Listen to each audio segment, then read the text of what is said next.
Welcome to this special story about a clever fox and a crow. In this classic fable, a hungry fox uses clever words to outsmart a crow, teaching us about the dangers of flattery and the value of wisdom. This bilingual book is told in both English and Somali, making it a wonderful way for families to learn together. Remember, you can follow along with the paperback version to enjoy the beautiful illustrations.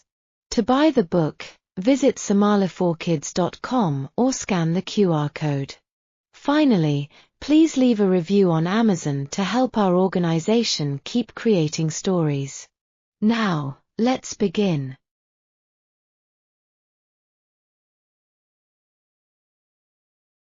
Kusoo dhawaada sheekada ku saabsan Dawaco xariif iyo Tuke.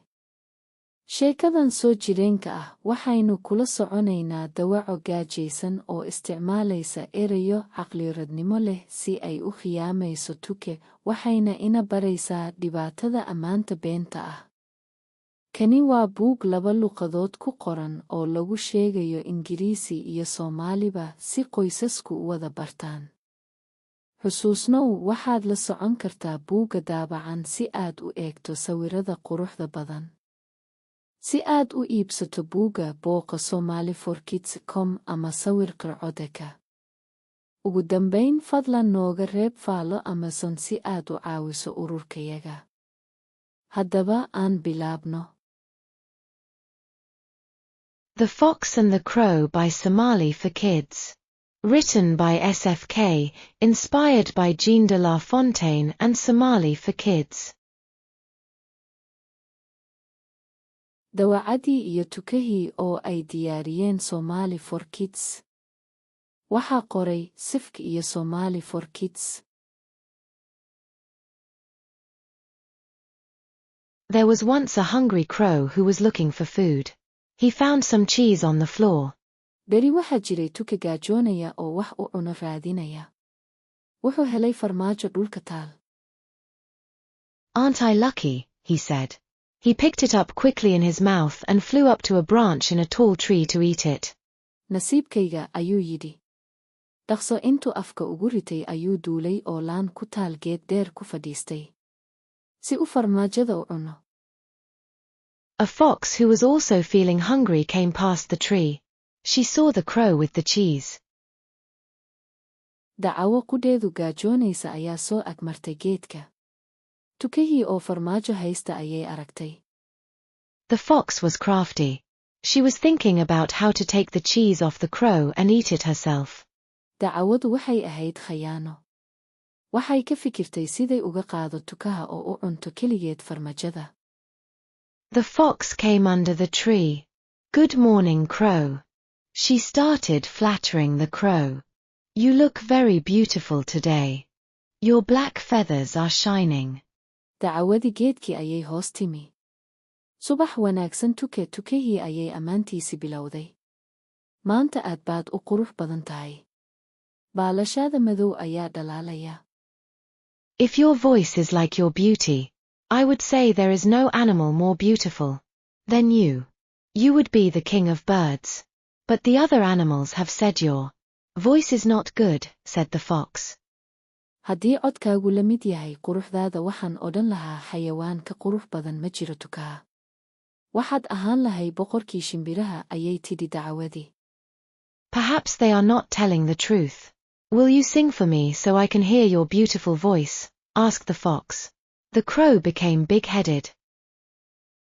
Laakiin xayawaanada kale waxay yidhaheen codkaagu ma fiicna. Malaha runtood maaha. Tukihii ayaa hanweynaday. Dacawadii waxay ku tidhi. Maad ii heesi bal si aan u maqlo codkaaga quruxda badan.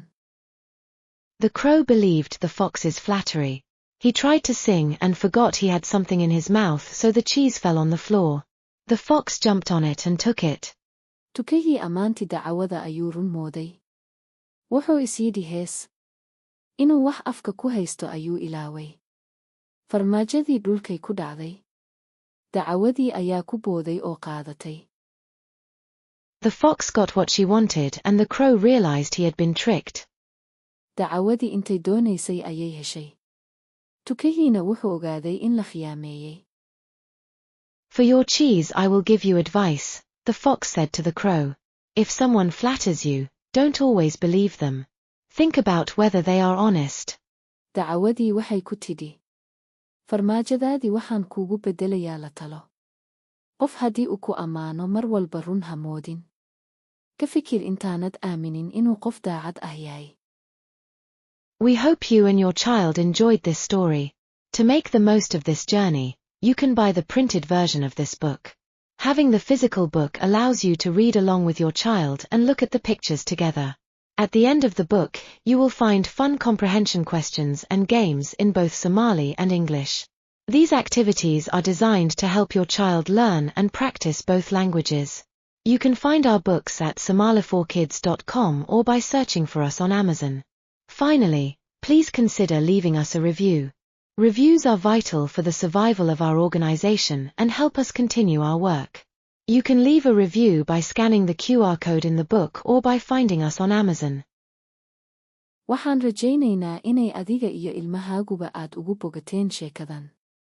Si aad sheekada si fiican ugu dhex gashid, waxaad iibsan kartaa buugga dhabta ah. Inaad haysato buugga gacanta lagu hayo waxay kuu saamaxaysaa inaad ilmahaaga la akhrido, sawiradana aad isla eegtaan. Dhammaadka buugga waxaad ku sidi doontaa su'aalo iyo ciyaaro aad u xiiso badan oo ku qoran Soomaali iyo Ingiriis. Waxyaalahan waxay ilmahaaga ka caawinayaan inay labada luqadoodba si dib yar u bartaan. Buugaagtayada waxaad ka heli kartaa somaliforkids.com ama ka raadi Amazon. Ugu dambayn, fadlan noo reeb faalo, review. Faallooyinkiinu waxay muhiim u yihiin jiritaanka ururkayaga, waxayna naga caawinayaan inaynu shaqada sii wadno. Waxaad faallada ku reebi kartaa adigoo sawiraya qarcodka buugga ku jira ama nooga raadi Amazon. Akhris wanaagsan.